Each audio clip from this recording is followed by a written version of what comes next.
Welcome to The Life and Crimes of Richard Kuklinski, the Iceman. I'm James Harrington, joined by my brilliant co-host, Emily Carter. Today we're diving into the psychology and life of one of the most notorious contract killers in American history. Emily, let's start at the very beginning, Kuklinski's childhood.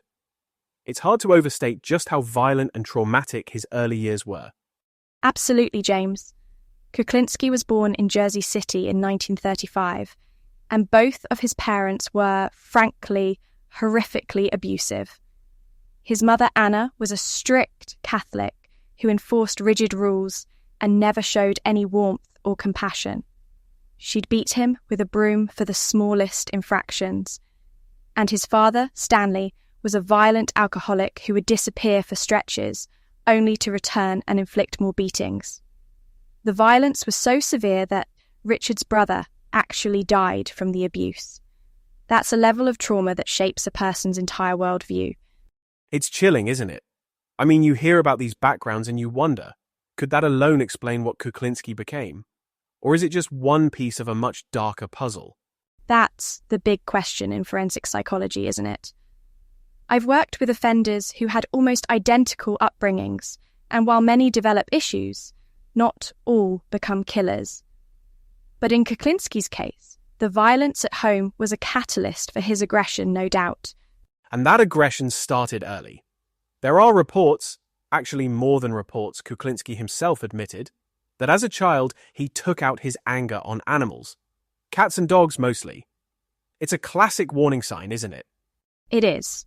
In the field, we call it the McDonald triad: animal cruelty, fire setting, and bedwetting. Not every child who hurts animals becomes violent, but in Kuklinski's case, it was a clear outlet for his rage. He reportedly committed his first murder at just 14. That's a staggering level of desensitization to violence at such a young age. It's almost as if he was rehearsing, in a way, practicing violence until it became second nature. And that's a pattern we see in other notorious offenders, isn't it? Exactly. Early animal cruelty is often a precursor to later violent crimes. It's not a guarantee, but it's a red flag that something is deeply wrong in a child's emotional development. Now let's talk about Kuklinski's physical presence. He was, by all accounts, a giant of a man, about 6'5", 300 pounds, and covered in tattoos. That alone would make most people think twice before crossing him. He was absolutely intimidating. His size and demeanour became part of his reputation in the underworld. People genuinely feared him, and that fear was a weapon in itself. It reminds me of some British criminals I've studied. Sometimes just being physically imposing is enough to get what you want, no violence necessary. But with Kuklinski, it was both the threat and the follow-through. Right, and that combination, intimidation plus actual violence, made him almost untouchable in those circles. What's so fascinating and honestly disturbing is how he managed to live a double life. He married Barbara Pedrici, had 3 children, and, by all outward appearances, was a devoted family man.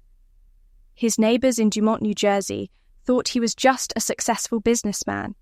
His wife Barbara described him as having 2 sides, good Richie and bad Richie. Sometimes he was affectionate, even doting. Other times, explosively violent. She said she never asked questions about his business, probably out of fear. It's remarkable how he compartmentalized his life so completely. It's a classic case of compartmentalization. The family had no idea about his criminal activities, and even his children were shielded from the worst of his behaviour. But the volatility was always there, simmering under the surface. So, how did Kuklinski go from a violent young man to a mafia hitman? It started with bootlegging pornographic films in the 1960s. That brought him into contact with the Gambino crime family, especially Roy DeMeo. And from there, he rose quickly. Between 1965 and 1985, he became a contract killer for the mafia.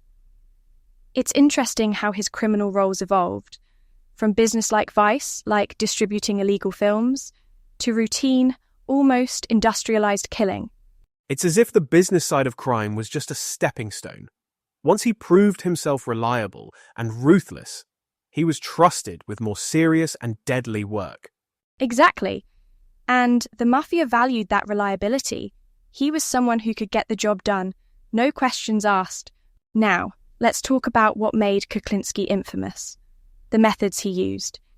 He was called the Iceman because he literally froze his victims' bodies to disguise the time of death.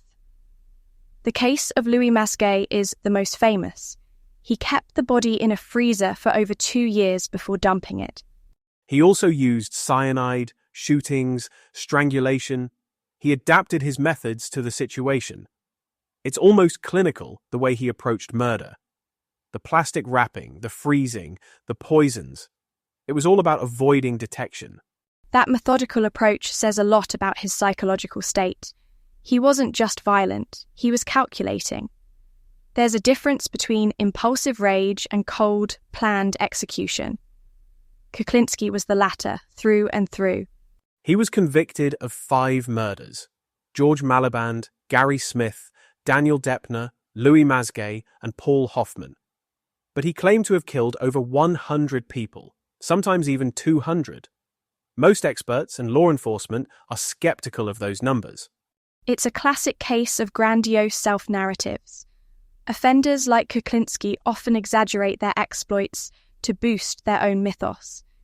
It's about control, power, and, frankly, attention. The reality is, while he was certainly prolific, the true number is almost certainly much lower than he claimed. And he boasted about involvement in major mafia hits. But most of those claims have been disputed or outright debunked. It's hard to separate fact from fiction with someone like him. Exactly. The myth becomes part of the legacy, but it's important to stick to what's actually been corroborated. So, how did law enforcement finally catch up with him? It took an 18-month undercover operation. ATF agent Dominic Polifrone posed as a criminal associate, recording Kuklinski's confessions and gathering evidence. Those taped conversations were crucial. Kuklinski talked openly about his methods, even discussing how he'd used cyanide. Eventually, that evidence led to his arrest in December 1986. It's a testament to the patience and persistence of law enforcement. And it's almost cinematic, isn't it? The undercover agent, the recorded confessions, it's the stuff of crime dramas, but it was all too real.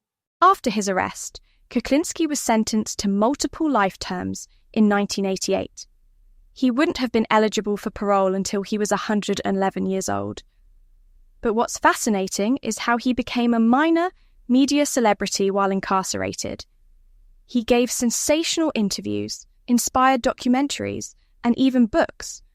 And there was a lot of psychological analysis done on him. He was diagnosed with antisocial and paranoid personality disorders. It's rare to get such a detailed look into the mind of a contract killer, but Kuklinski seemed to relish the attention. He did. And those interviews, especially the HBO documentaries, really cemented his place in true crime lore. But they also gave us a window into the mind of someone who could kill without remorse. Kuklinski's story ends in prison.